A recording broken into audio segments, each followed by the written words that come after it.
Good afternoon, everybody. Welcome to the Gulf Shores City Council Work Session Meetings, April the 7th. Appreciate you being here. This is the meeting where we'll be going over items that we'll be voting on next Monday at the council meeting. And it's your opportunity to give us feedback, give us your opinion, thoughts, anything you need to want to talk about related to this, whatever subject we're talking about. Just raise your hand. I'll call on you to come to the microphone and tell us what you think. That's what this meeting's for, is for us to hear from you as we think about in the next week of how we want to consider each of these things. So given that, the first item on the agenda tonight is Councilman Sinek.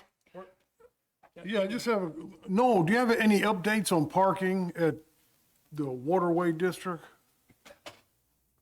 Do we have any plans to put any in or around the park or anything like that? So there's talks of it, and so if that's something that you all wanted to be able to do, we can definitely look into that, to be able to install parking. At one time, we talked about parking on the west side of the park, which is along Third Street, along that sections, probably about 35 parking stalls, but we can definitely, Okay, into all right, that. thanks. absolutely.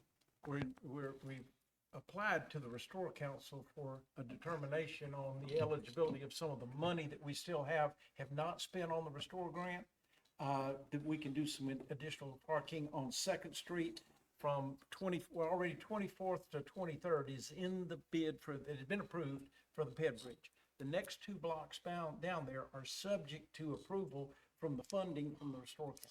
Okay. Is if that's an exception, and if they approved that and they've agreed that is eligible for consideration, once we hear from them, we'll be able to do two more blocks of parking. Hopefully that'll work, and that's in addition to any other opportunities we may have on the right of ways, as you mentioned. Okay. So just FYI. Mayor, Yes.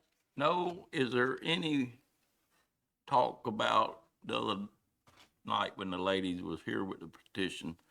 Is there any talk about putting a throughway stop at 23rd there? I rode through there the other day, and it's from 24th to the light is a straight shot through there. There's no stopping, and the cars can kind of get up to a little bit more speed than what they should there. So if we had a three-way stop there, that would eliminate some of that problem they're having over there. So John has an update that's coming up. Oh, okay. Meeting, you can, keep making them. Since we was on that, I'll throw that in there. You want to wait on that? Yeah, we'll get to that. Thank you, Noel. Thanks, guys. Next item, Administrator, authorize MOU with the Airport Authority and amend interfund loan agreement. Thank you, Mayor. We have a 5-year agreement with the airport up for your consideration. This is something that we do every 5 years. What we have in this resolution that's a little different is, in addition to the memorandum of understanding with the airport authority, we're also proposing to amend the interfund loan agreement that we previously passed, as well as extending a line of credit to the airport authority for operational expenses for the next 2 years.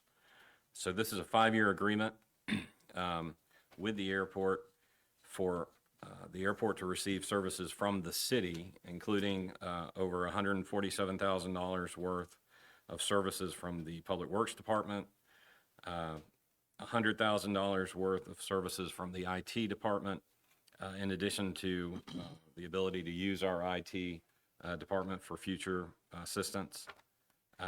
We are talking about memorializing the police officers on site for the flights. Also, the firefighting personnel on site for flights. Again, the airport authority will be paying the city a portion of these expenses. For the officers, it is an officer on site before and after each flight, as well as for the firefighters. This is going to require that we hire 3 firefighters, but there will be a firefighter on each shift that will be dedicated to the airport for those flights, and they'll be there an hour before and I believe an hour after that flight. I'm looking, Jesse, feel free to correct me when I'm wrong. We're also looking to amend the loan agreement. We originally approved a $3 million loan to the Airport Authority. We're talking about a $3.8 million loan now to finish the capital projects that the airport needs prior to the first flight. In addition, to cover the costs in this MOU as well as their personnel costs, which we currently provide all HR services to the airport. We're providing a $1.1 million line of credit from the city over the next 2 years to cover those operating costs in 2025 and 26. So what we're asking is for consideration of the attached resolution to ratify that memorandum of understanding with the Airport Authority that memorializes the relationship and provisions of city resources, as well as approves the amendment to the airport interfund loan agreement for $3,815,000 and a line of credit for operational expenses of $1.1 million over the next 2 years. Thank you, John. Council, any questions or additional comments? I'll just say the Finance Committee reviewed this in depth and approved, made the recommendation to the City Council to approve. Anything else, council? Just, I think that helps this airport get our commercial service in here and keeps us going in the right direction, which is gonna be a good deal for the city when it gets started 21st, somewhere along the month. Thank you, Joe. Anybody in the audience with any questions or comments on this discussion? Yes, sir. And I'm a resident at Craft Farms, Village of Craft Farms. I read through the documents on the airport. From reading the documents, it just said one fire officer on duty for each flight coming in and leaving, I guess. Is that enough? I mean, you watch what happens in the news with airplanes and crashes. And what if something happened where the rest of the island, for some reason, was blocked up, an accident, a bridge or something? Is it just one fire official there with a truck? I'm going to ask Chief Seeley to respond. He's right behind you. Yes, sir. To answer your question, it's not about the amount of personnel, it's about the capability of the vehicle. And the fact that the airport was able to do a Class B index truck. The different classes of truck indicate how much foam it has on it and how much of the chemical, the dry chemical is stored on the truck. It's not about how many firefighters you have in the truck, it's about the so if you have a Class A truck, you'd have to have more people and more trucks. But we're able to a truck that has 1,500 gallons of foam, 500 pounds of each type chemical, and so it can be operated by one person. And that's just for an initial attack. We will be bringing the rest of our trucks from here, Foley, Orange Beach. We're having drills on that constantly, so it's a great question, but we will have plenty of personnel. Yeah. Any other questions? Any other questions while we're here? Thank you, John. Next, Lee, you're next up.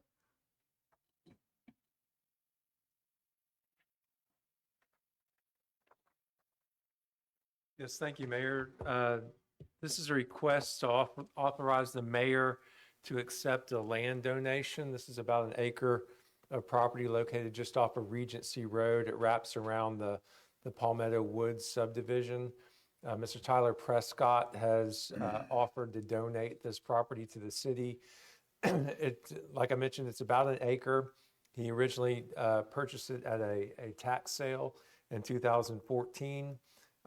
It is currently, the backs of the lots on the north and east side of Palmetto Woods are drainage easements that drain into the drain that ultimately flows into West First Street here. So it's primarily a drainage area. Public Works does maintain that drain and has a gate access to this property, which has an easement, a drainage easement on it. So we're currently using this property today, and Mr. Prescott has just offered to allow us to own it, fee simple. Again, it's right off of Regency Road. It's undeveloped land. The property appraisal on it is about $33,000. This property is not isolated. If the mayor is authorized to accept this donation, it does abut other property that is owned or easements that are managed by the city.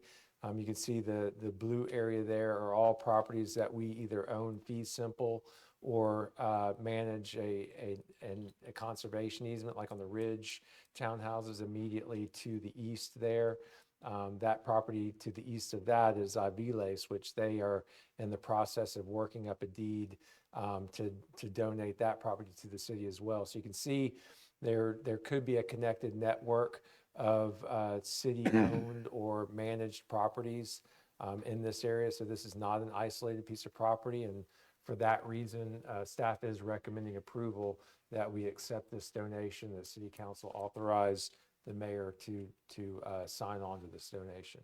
I'd be happy to answer any questions. Thank you, Lee. Council, any questions? Audience, any questions or comments? Yes, sir.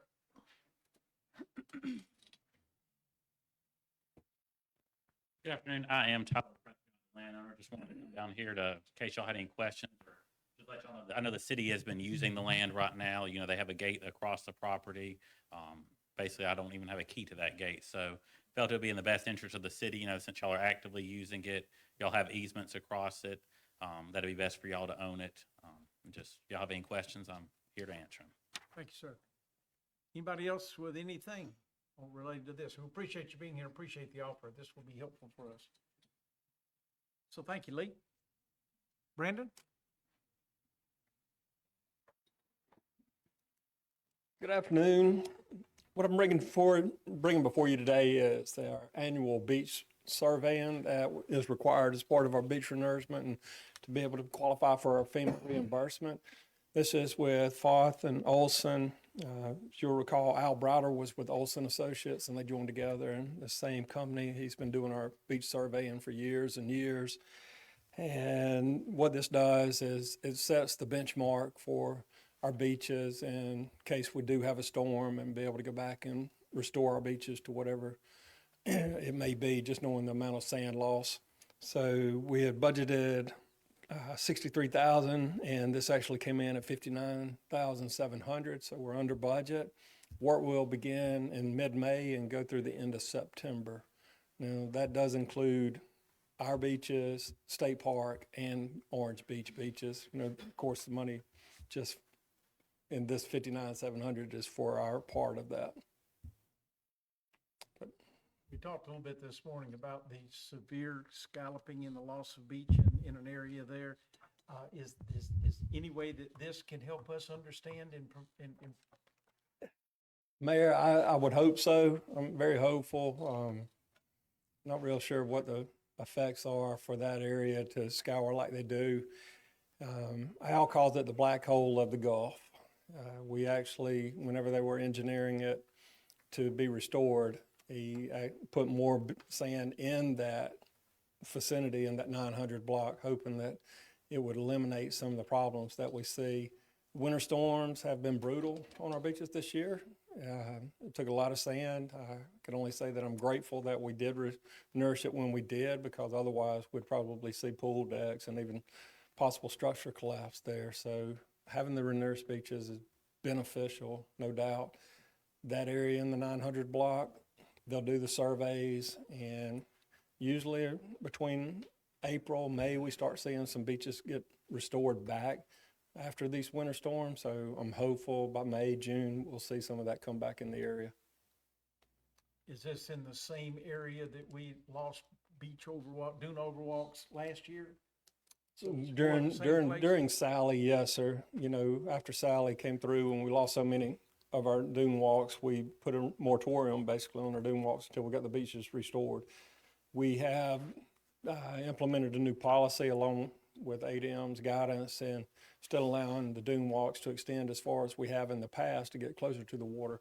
We're actually requiring that they only go 15 to 20 feet past the toe of the dunes, which is what they're for. The dune walk, get over the dunes, keep the dunes in a good shape and without damaging them. So hopefully the dune walkovers won't be an issue as far as trying to get back and forth, east and west. Thank you, thank you. Any The other lifeguards questions? still, can they still get past there? You can, depending on, surf conditions especially, the tide and surf conditions right now with the surf that we've had over the weekend. I'm not sure that you can get through there, but on good days, but there's enough beach there that allows just enough room to get through.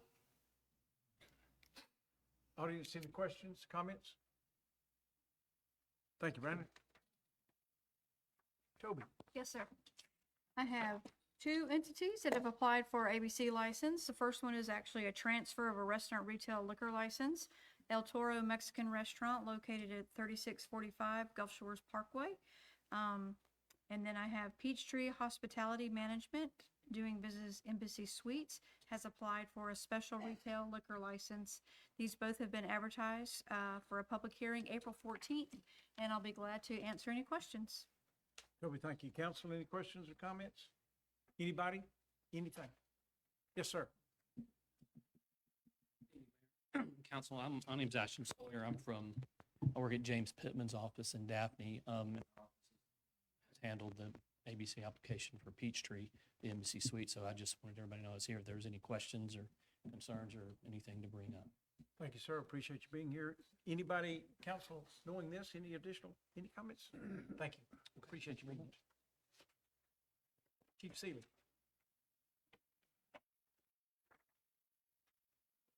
Good afternoon. We had a contract with Vital Exam here to provide the annual NFPA mandated physicals for our firefighters. One of the things that Vital Exam does, in addition to providing that basic physicals, they do cancer screenings as well. And that has proven over the years to save many lives, and it's done it. And you've been gracious enough to extend the service to the rest of the employees. They'll do theirs in May. We do ours a little separate because ours is mandated jobs. The budget implications, we had 4,000 budgeted, and the contract came in at 53,675. It's a little more expensive for us because we do a few more procedures. We had a quantiferin test, and then we it's like a TB skin test, but they do it by drawing the blood, and then they have to check us firefighters for hepatitis titers every year. So ours is a little bit more than the others. So be glad to answer any other questions. We'll start these the last week of April. Thank you, Chief. Council, any questions or comments? Audience, anybody? Thank you, Chief. Financial Services, Anna. Good afternoon. What you have before you is consideration a request to renew a franchise agreement with Eastern Shore Co. Incorporated. They are requesting a continued franchise agreement to operate up to 5 coin-operated metered telescopes that are located in the footprint of Gulf Place. If approved, it will go into effect this coming Monday and run through April 14th of 2027 with a 1-year option to renew if both parties express interest in writing. And also, if approved, their franchise fee equates to 40% of their earnings. Any questions? I'll be happy to answer. Thank you, Anna. Council, questions, audience, Aren't anybody? they're down there already, aren't they? Yes, sir. Yeah, They that's have what I been for thought. several years. Okay, Mhm. yeah. Anybody? Thank you. Shelby?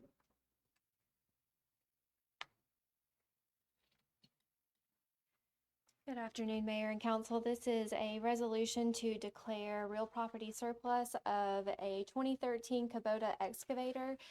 If approved, these items will be available on GovDeals April 22nd through May 6th. Thank you, Shelby. Council? Anybody, questions, comments?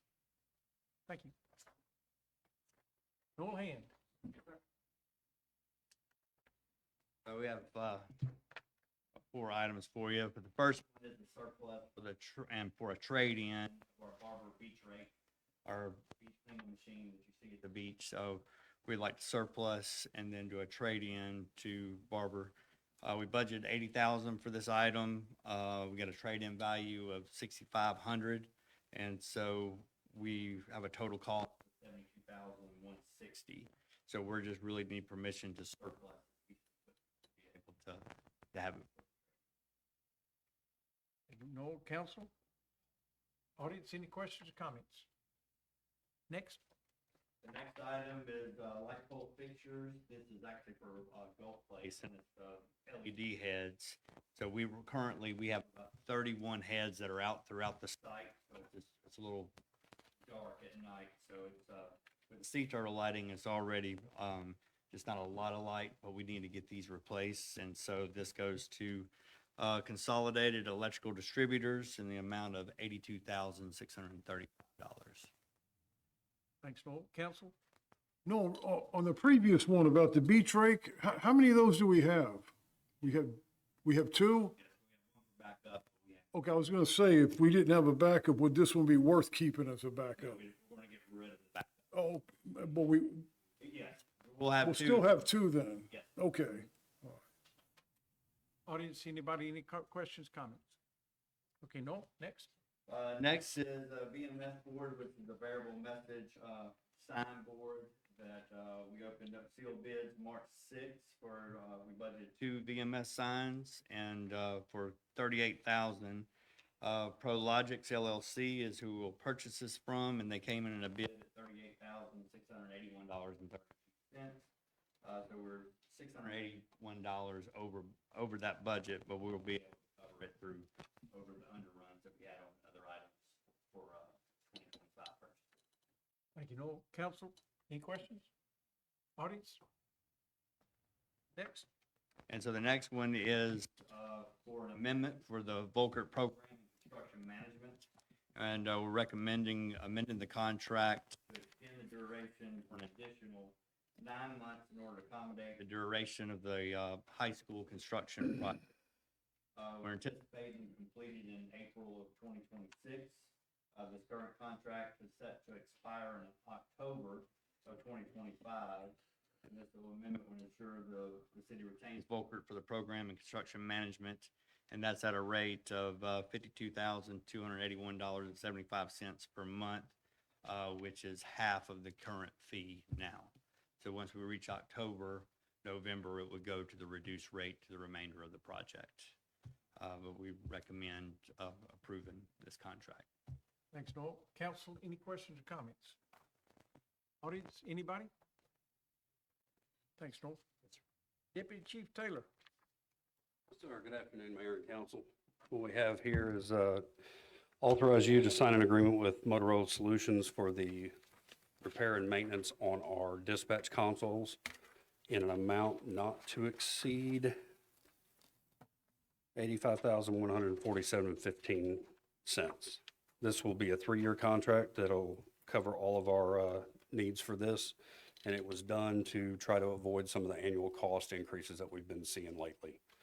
We do have the 25 amount already budgeted in our R&M equipment line, and we'll continue to budget 26 and 27 in that line. Thank you, Deputy Chief. Any questions, audience? Anybody? Thank you. That's the end of our project stuff, and we've got a couple of updates here. John, I know you and Clint and Noel each have an update for us. So will you lead, please? Sure. I did want to give an update on the Gulf Pines and the detour traffic. It was a comment at the last meeting. So the city has been closely monitoring the traffic patterns in that area. We have conducted traffic counts and analysis in multiple locations. Preliminary findings reveal that approximately 8,800 vehicles travel on East Canal Drive between 3rd and 4th Street each day, which is down about 35% from the 13,500 cars that traveled historically that route prior to the removal of the toll at the toll bridge. The posted speed limit in this section is 45 miles per hour. The average speed that we've recorded since the detour has been 35 miles per hour. We've also seen 60% of drivers are utilizing the detour and going to East 22nd Avenue, while 40% are opting to turn on East 24th. We continue to do traffic counts. We have recently conducted traffic counts on East 10th Street, and those indicate typical neighborhood traffic volumes with 97% compliance rate among drivers adhering to the posted speed limits.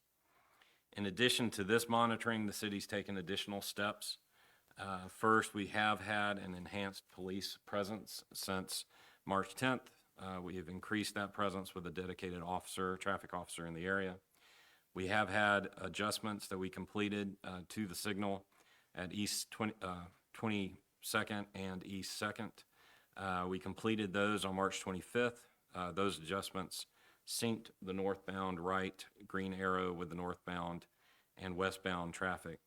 The changes also included replacing the right arrow signal with a solid red circle and improving detection for the northbound right turn lane. Safety modifications were conducted or made at East Canal Drive and East 3rd Street. These were completed on March 27th, and those measures included relocating the stop sign to accommodate larger vehicles, as well as installing a stop bar on the westbound Canal Drive.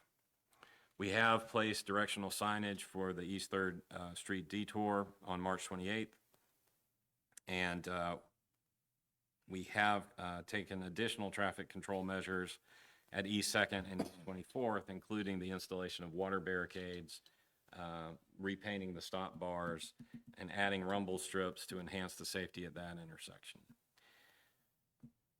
We are looking to place additional signage at East 22nd and East 23rd Avenue, as well as East 24th Avenue, just east of 3rd Street, that says local traffic only for eastbound traffic.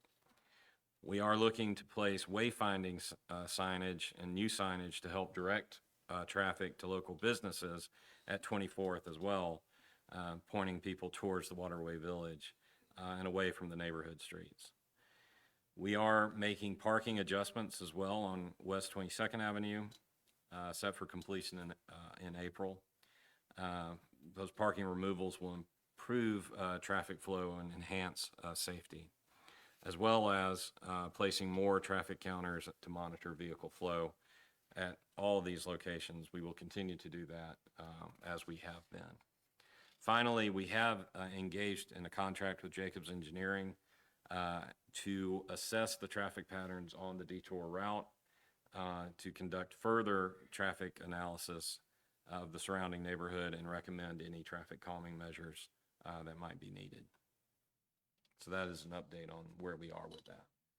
That analysis would include anything like stop signs at 23rd Street. Thanks, John. We had a question about that at last council meeting about a study on that, and so this is a response to that. We additionally had a question about some of the streets in the Gino Road area.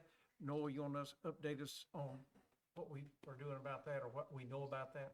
Yes, sir. So Jenny, our engineer, our city engineer, and I went out to Ferry's Landing, which is the subdivision off of Gino Lane, to assess the roadway infrastructure. And it's in need of resurfacing, and everybody there that knows that, and probably a complete makeover. But given these conditions, we actually have an RFP out right now, which is doing pavement assessments, sidewalk assessments, signage. It's a laundry list of things that we're going to have the RFP to come back to us. We open those RFPs April 17th, and then hopefully to be able to bring it to City Council on May 5th, around that time. And then those should be completed July 14th. And so we can be able to have, the purpose is to be able to prioritize, assess the streets, and then we want to include the roads that's not ours. So that includes Coral Circle, Cotton Creek Cove, P Place, all these streets that's in this subdivision. We want to include those so we can just be able to see what we're up against and then prioritize it with the rest of the city. And then they can be able to petition to the city council if they want to be able to have their streets taken over for maintenance. So that's just where we are right now. I don't see the gentleman here, but I can surely reach out to him to let him know what we're doing. Those private streets today, I know there's some of that is Baldwin County streets have taken over. So Gino is a county road. That's the north and south road.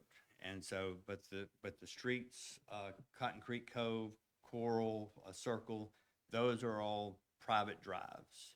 And so they're paved, But when they were done in the county, they weren't put in, that's the county standards, so the county never took them over. So when we annexed a lot of the properties there, they were never previously maintained. So we only took over things that previously maintained by the county. So we had that in other areas when they come into the city, the citizens do, but the road was never maintained by the county. So we wouldn't maintain them as well. But they can surely make a petition to the city council. But we just like to see with this assessment where everything stands, because we want to prioritize all of our paving from 26 going forward for a 10-year plan to see what we, are up against.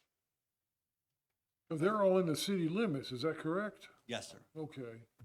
So in Perry's Landing, I believe, correct me if I'm right, 2 or 4 that's in the county. I think 2 are still in the county, they're not in the city, but everyone else, I'm gonna think 36, 40 lots that are in there that are in the city. Sorry, I don't have an exact number, but I sent that last night to you. No, typically, when we do a subdivision in the town, our engineers work with the contractor and all to do those streets acceptable to us. Correct. So when that project's finished, we can accept those streets. In this case, that never happened. That is correct, yes. In Well, other they cases, were there as Perry Landing, the developer, they knew they weren't gonna be able to accept it by the county, because the county told them they weren't gonna accept those, how they wanted to be able to do those streets. And this was a long time ago yeah, as well. that's been there a long time. Yes, sir. Any other questions on that area? I think we should try and help them, because that's what this, you're gonna That's get all what this this is. information on That's our, what- okay, Yeah, we're going to include them in this assessment, okay, good. just to be able to see where they are and compare with the rest of the streets that we have in the city. But this is a really good tool that we're gonna have. But of note, those roads are not at city standards, so to get them to city standards is not just a pure pavement overlay, it's probably a base and a redevelopment of the entire roadway. So that's for property that's not within our city. So I think we have to have a very candid discussion about whether or not we're spending city dollars to improve property that's not legally in the city of Gulf Shores or legally maintained by the city of Gulf Shores. I'm definitely empathetic to the gentleman in that neighborhood's situation, but also we have to be good stewards of the city resources as well, because those roads aren't up to city standards and would require a very large expense to get them to city standards, is my understanding. It is, and in drainage, it's not just about the pavement, there's lack of drainage that's in there, and, so it will have an assessment definitely done with that. Other than coming into the city, it's going to be a cost, how much it's gonna cost the city to be able to get those back up to standards. Thanks, Noel. Yes, sir? One other update, and this, Cliff, this is you, this is related to construction on 59 and a future additional closure. Yes, and so if you've been out today, you probably noticed, so West 20th Avenue is closed from 59 to West First Street. So just that little section by the Circle K right there. And it's going to be that way for a couple of weeks. They've got a good bit of work there, putting in a median and paving and building the third lane through there, basically. But the good news is now they've opened up right and left-hand turns on the clubhouse and into the public shopping area on the east side. So you can make full service there. So if you can't do 20th, you can go down Clubhouse Drive and you can get all the way across. Where you can't on 20th but you can do on Clubhouse. So. Yeah, they actually wanted to close 20th a couple weeks ago, but we told them they had to get Clubhouse completely operational first. So continued progress. Is there any other update? Kevin, Dr. Aiken, y'all anything from the schools?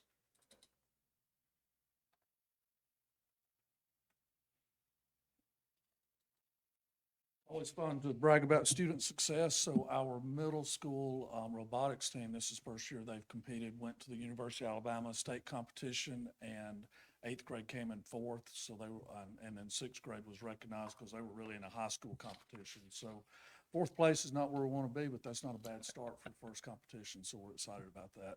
And then just want to remind you that our Farm to Table event is this Wednesday at 5:30. So if you plan on coming to that, we would love to have you there. And that's gonna be at the, It's gonna be back behind the high school by the greenhouse. yeah, okay, that's, Any other comments? Yes, sir. Keith? I got a couple of praises. You may recall last year about, I don't know, sometime midsummer or early summer, you guys authorized us to hire 3 more full-time beach lifeguards, after we had a couple of events down there. And, we require all of them to be paramedics. And so if you flash back a couple of weeks ago, we had a drowning on the beach, 16-year-old. And, first person there was a lifeguard paramedic. And I was down there, so I saw the event take place. And having a paramedic at that scene within 30 seconds or a minute is the reason that kid last we heard was sitting up talking, no neurological deficit. That's a testament to what you guys did, and I want to thank you for that. And it takes a village. I know it's a lot of people involved in those type things, but that's a significant thing, that to save a life and have somebody go back home and healthy when that was not going to be the case, I can assure you. So kudos to the whole city for that. Along with that, we have a never-ending struggle to give information on the Beach Safe initiative that we've created, to get that information out. We have so many people change every week. There's new people, plus the residents trying to educate people on beach conditions. Rip current education is a big piece. So Lauren was going to go out and we've done surveys before, and they don't never go very well because you got people that don't know exactly, they're sitting right there. They have no clue. And we see a lot of that. Well, she went out to document some of that, and the first 30 people she talked to were spot on. They knew everything that was going on. So I think that's a praise to the CVB and all the condo owners and all of that have participated. The ordinance that you created that makes the owners put the information in the rooms and in the elevators and those type things, is paramount to that. So it's a never-ending struggle, and we never will be there, but it's a great to know that we had 30 for 30 that knew exactly what was going on with the beach flags and what they meant. And one last update, this morning after our staff meeting, at around 11 o'clock, we had a 10-year-old girl got caught in a rip, and it took her out right in front of Tower 5, and the lifeguard went out and got her back to the beach, and she was fine. And our lifeguards got talking to her and asked her what she knew about all that. And she said, my daddy took the pamphlet in the room and read it to me, so I knew what to do when I got caught in a rip current. So I relaxed, and then when it got me out there, I swam to the side. So kudos. That came out of Phoenix All Sweet. So Bill, thank you for that. It takes a village so that the system works, and I just wanted to praise a few people. So thank all of you. Chief, wasn't there comments this morning and I think Lauren asked the people that, when they said they knew, how did you know? He said, because of what we see in the elevators in these buildings. Right.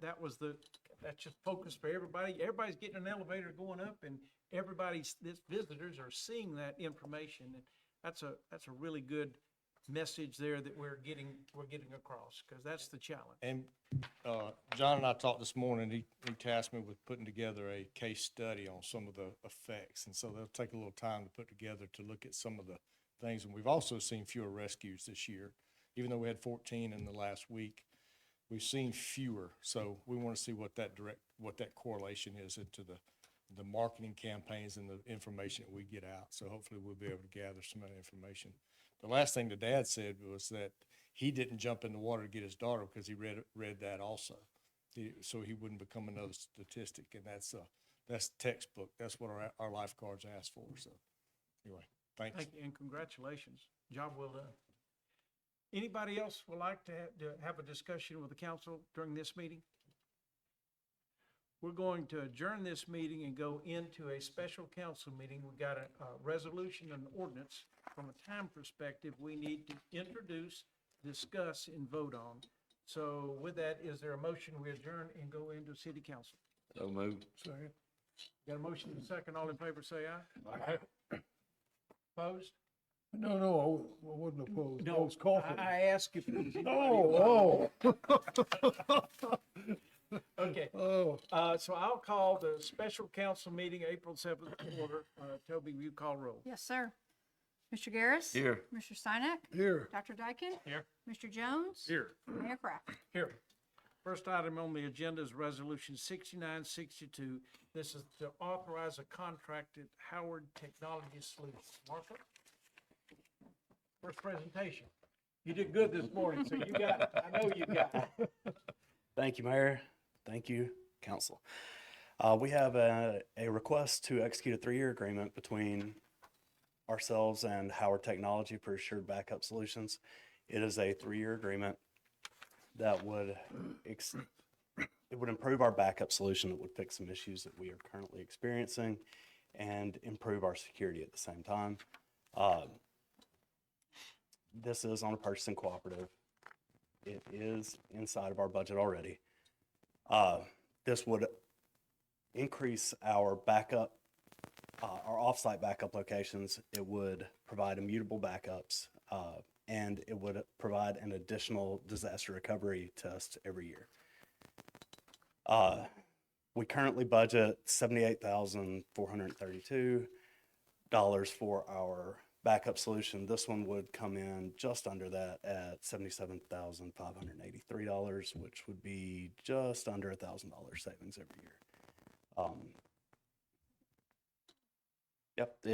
This solution, the price can change based on consumption. That is the pricing model for this. We recommend that we approve. Do you have any questions? Thank you, Marco. Council, any questions for Marco? It's Resolution 6962. Move for the adoption of Resolution 6962 as presented. Second. Have a motion and a second to adopt this resolution as presented. Any discussion? All in favor, say aye. Aye. Any opposed? That is approved. Marco, thank you. Thank you. Next item is ordinance number 2157. Blake?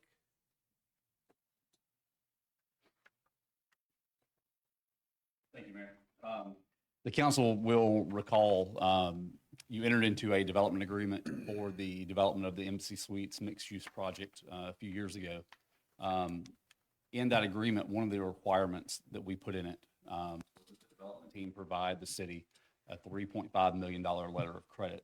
That letter of credit was put in place as the city's security against the project actually being built and actually opening and being operational and generating the tax revenue that we projected to start generating. Obviously, the project is well under construction. It's nearing completion. And we have received a request from the development team to allow the letter of credit, which currently has an expiration date of June 30th of this year, to go ahead and expire per the agreement. We feel like that's a reasonable request at this point, to not force them to have to incur the additional expense to renew that letter of credit for another year, when it's likely not going to be needed. And so we feel like the project is obviously going to happen. It's well under construction and they're nearing completion. They expect to have their not letter of credit, they expect to have their certificate of occupancy in May. And they're targeting a late June, early July opening. So we feel like at this time, it's reasonable for us to go ahead and consent and authorize the ability for that letter of credit to expire on June 30th of this year, them not renew it. And this ordinance in front of you will formally do that as the 8th amendment to the project development agreement that we have with their development team. Thank you, Blake. Council, any questions on this? Audience, anybody with a question or comment before we take action on this ordinance? Move that we suspend rules of procedure that we may consider the ordinance. Second. We have a motion and a second to suspend the rules. Toby? Mr. Garris? Aye. Mr. Steinack? Aye. Dr. Dyken? Aye. Mr. Jones? Aye. Mayor Kraft? Aye. The rules are suspended. We're free to consider ordinance 2157. Motion to consider ordinance 2157 as Se- it is. Second. A motion and a second to adopt this ordinance as presented. Any discussion? Toby? Yes, sir. Mr. Garris? Aye. Mr. Steinack? Aye. Dr. Dyken? Aye. Mr. Jones? Aye. Mayor Kraft? Aye. That concludes, thank you, Blake. That concludes the special council meeting and the committee of the whole meeting. So unless there's any other questions or comments, we're through. Move to adjourn. We've got a motion and a second to adjourn. We stand adjourned. Thank you. Monday night, we'll be voting on these. We hope you come back.